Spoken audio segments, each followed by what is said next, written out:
The boys of summer are ready to get going. We're talking baseball this week on Sports Stars of Tomorrow. We'll introduce you to a pair of bright young prospects who could make a major league impact sooner rather than later. We'll also look back at some stories we've done with the game's biggest stars, plus some high schoolers who could find themselves in the pros sometime down the road. All that and more coming up next.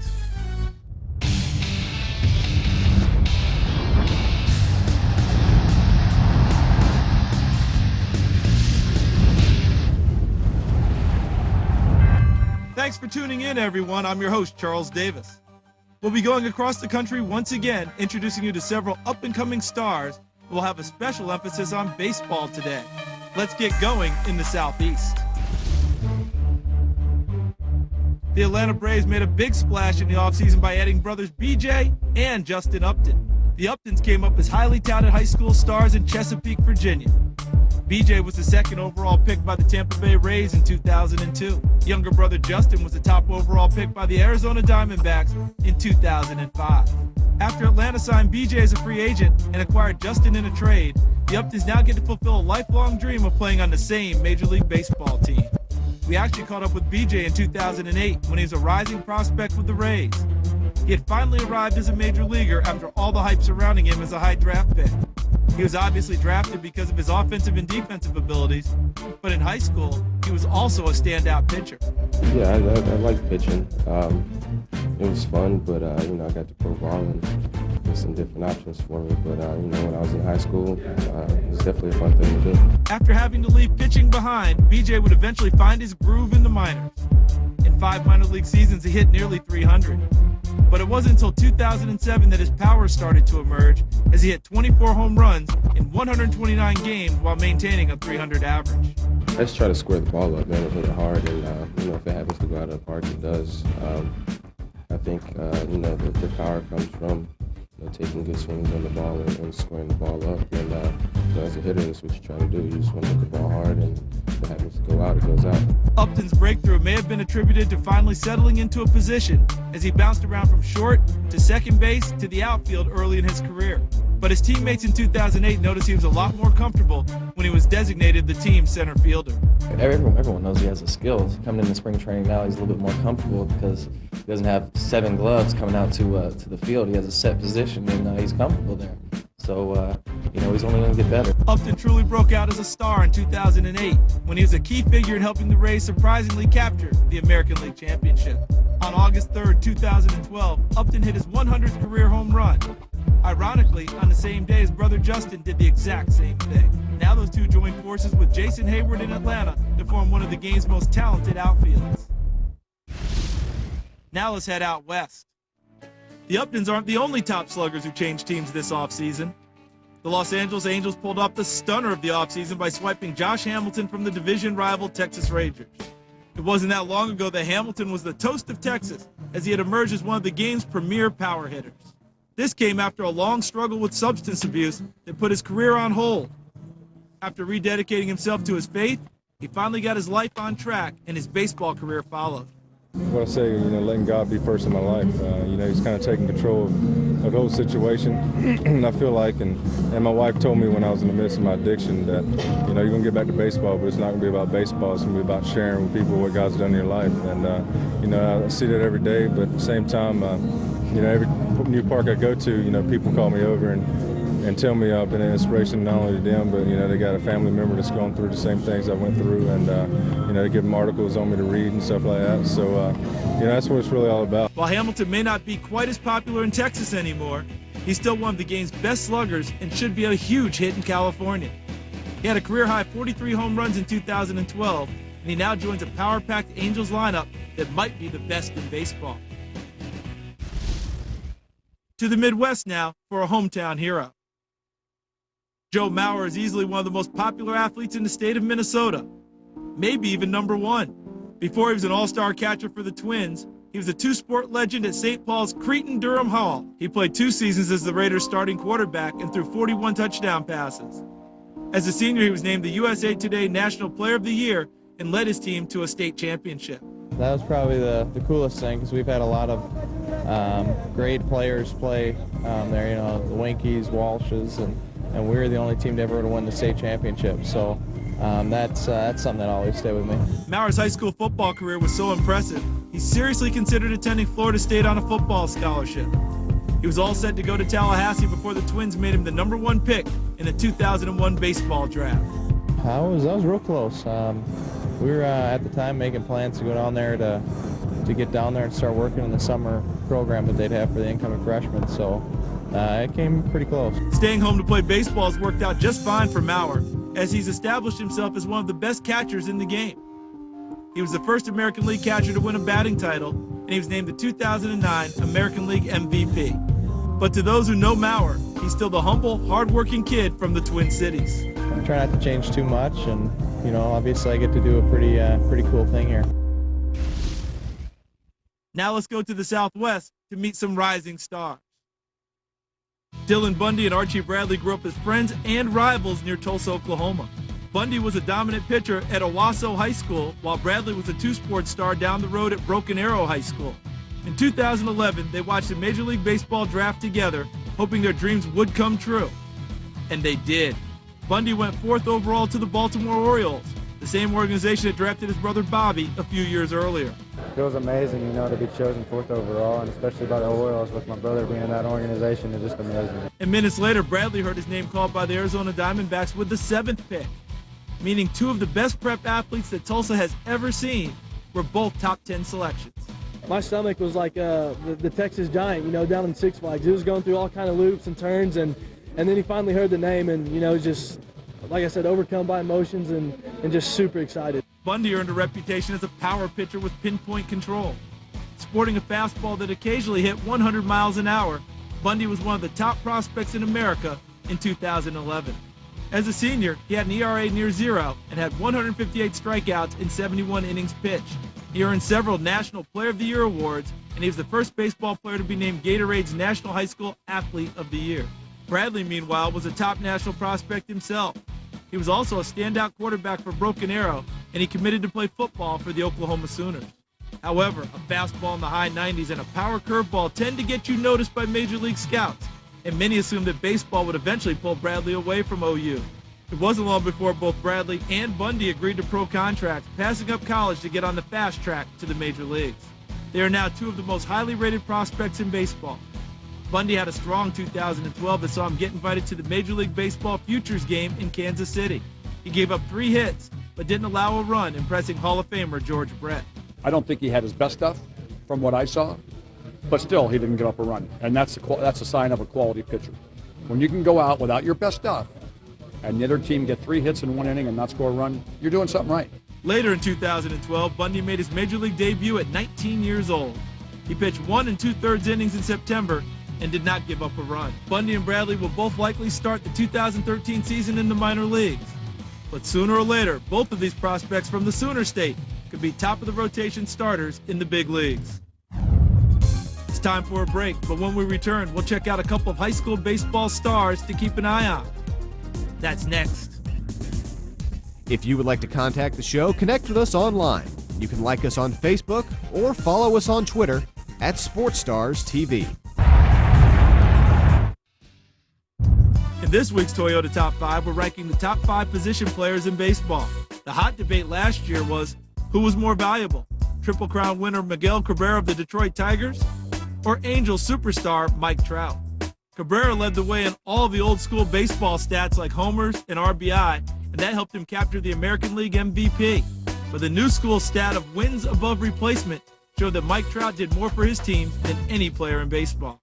We like the all-around value of Trout, so we have him at the top of our list of baseball's best players. Check out the rest of this list.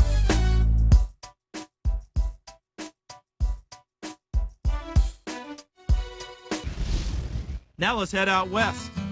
Sunny Southern California is known for so many things, from its popular beaches to its incredible weather and an active nightlife.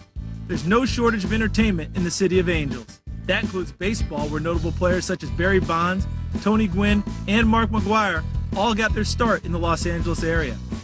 At Harvard Westlake, junior phenom Jack Flaherty is on the short list of can't-miss prospects who could soon be in the big leagues. Recently, through a no-hitter against Valencia High School, but he's also one of the nation's top hitters. Playing baseball in college is a given. The question is, where will he play? He's still kind of in the infant stages of his baseball career and what he's going to be. But when baseball scouts start talking about the 5 tools that they want to see, Jack has the ability to do all of those at a very high level. It'll be an interesting kind of journey from now through the end of next year and see how close he gets to that, peak level that he has, or whether it takes him going to college. But he's a tremendously gifted young man. I want to see how it plays out, see what everybody thinks of me. If I had to make a decision, I would choose playing the field just because of that factor of being able to play every day and being involved every single game. That means a lot to me. I like hitting and playing the field more. Flaherty is now the featured player in the Westlake program. The Wolverines are ranked number 1 in the area by the Los Angeles Times and 10th in the country by Max Preps. It's a program that's consistently in the hunt for a state title in one of the most competitive areas in the country. Last season, Lucas Giolito and Max Fried enjoyed the spotlight before being drafted in the first round of the Major League Draft. Being able to play in their shadows was something that allowed Flaherty to progress without the pressure that typically falls on a player of his abilities. Jack Flaherty passes the eyeball test that college and professional scouts really want. He has size, speed, athleticism, and he's got a great work ethic. He's been that way since he came into Harvard Westlake as a freshman, and the key for him is to see where he can go with his abilities down the road, and as he gets stronger, that's going to be interesting. Whether it's hitting or pitching, he's going to keep lifting his skills, and people are going to have to decide where to put him. With Lucas Giolito and Max Fried last year being first rounders, you never want to put that kind of pressure on a kid to compare him against somebody like that. He's a different beast than those two. Those two knew exactly what they were going to be and were a little bit closer, I think, to what they are finished product.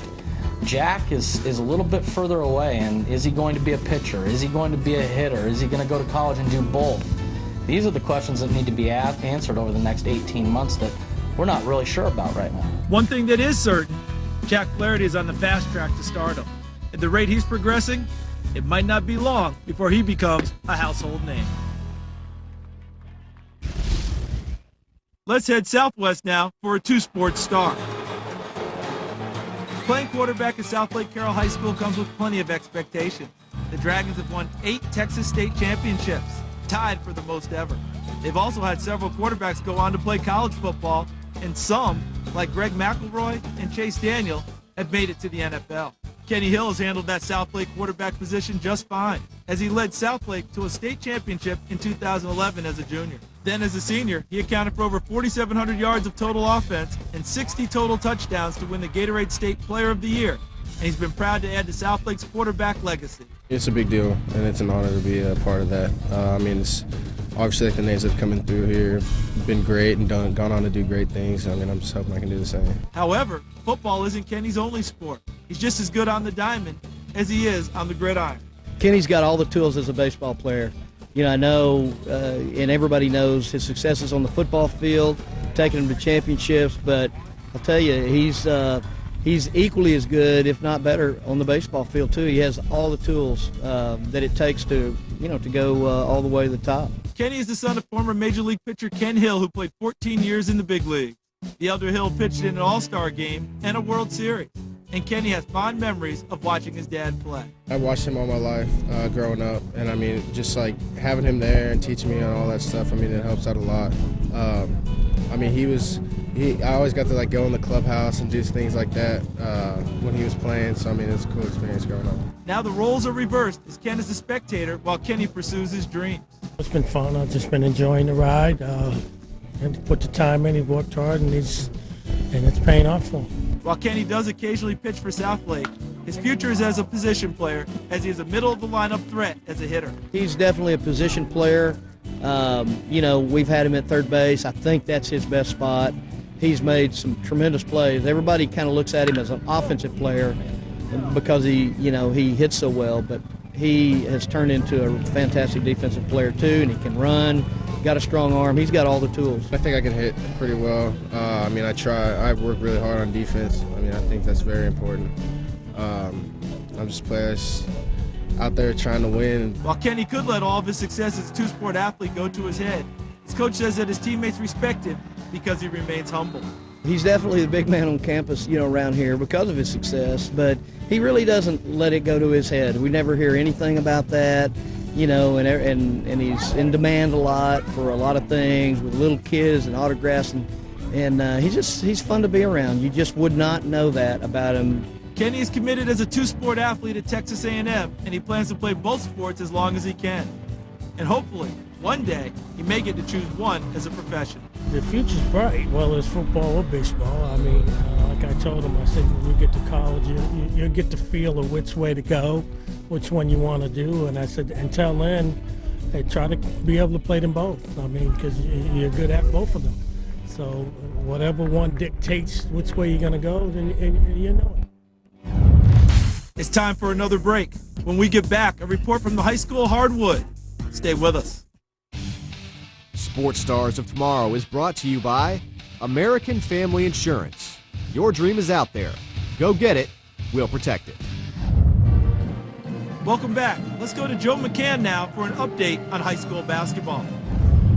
Thanks, Charles. Earlier this season, we told you about top basketball prospect Julius Randle and how a broken foot jeopardized almost all of his senior season.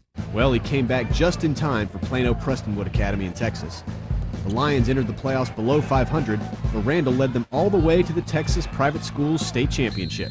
Randle scored 40 in the semifinal and 34 in the title game to bring an amazing high school career to a close. It's a great feeling. I couldn't ask for anything more, and I'm just happy that we ended this way. I've worked really hard in the offseason, and my team does a good job of getting me the ball in my spots, and from there, all the work that I put in, it's just confidence from there. With his season complete, there was just one more order of business for Randle, where he was going to play his college ball. Florida, Kansas, Kentucky, and Texas were the finalists. Next year, I'll be playing for the University of Kentucky. So Randle chose to join a loaded recruiting class at Kentucky that already includes the Harrison Twins and Dakari Johnson. Randle's commitment has solidified the Wildcats as having the top recruiting class in 2013. It's an amazing class, but we haven't done anything yet. Our class won't be judged until we see how we play in college. And our goal is to win it, go undefeated, whatever we want to do. So, once we do that, then you can judge our class. But right now, we're just great recruits. Elsewhere in high school basketball, all the state titles have been decided, so it's time to unveil our latest top 10, as only the National High School Invitational remains in the race to crown our national champion.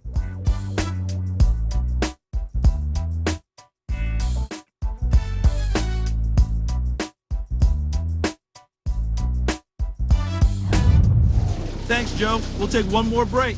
When we return, we'll check the mail for the latest viewer submission. That's next. Hi everyone, I'm Chris Houston and I'm a sports mom. The back-to-school deals have begun, and with more than a month before school starts, it's always a good idea to compare prices or at least have a good idea on what you want to spend. We are seeing a lot of sales on school uniforms right now. Walmart has bundled several items to make it easy for you. For example, you can pick up the George Girls 7-piece bundle set for just $47. You will be saving almost $10 on this deal. You can also find some great school uniform deals on Amazon. I found the Dickies Boys short sleeve polo shirt for as low as $8 a shirt. This is a savings of $7. The price does vary depending on size and color of the shirt. And remember, prices on Amazon are always subject to change. If you're waiting to start your shopping in your favorite store, you should think about waiting for the annual tax-free holiday weekend. Each state is different. You will need to read over the state's tax-free holiday rules. Find out more about these early back-to-school deals on our website. You can find a link right here on Sports Stars of Tomorrow. And don't forget to sign up for our Daily Deals newsletter. We're also on Facebook and Twitter. Simply type in Sports Mom. I'm Chris Houston. We hope you'll join the conversation.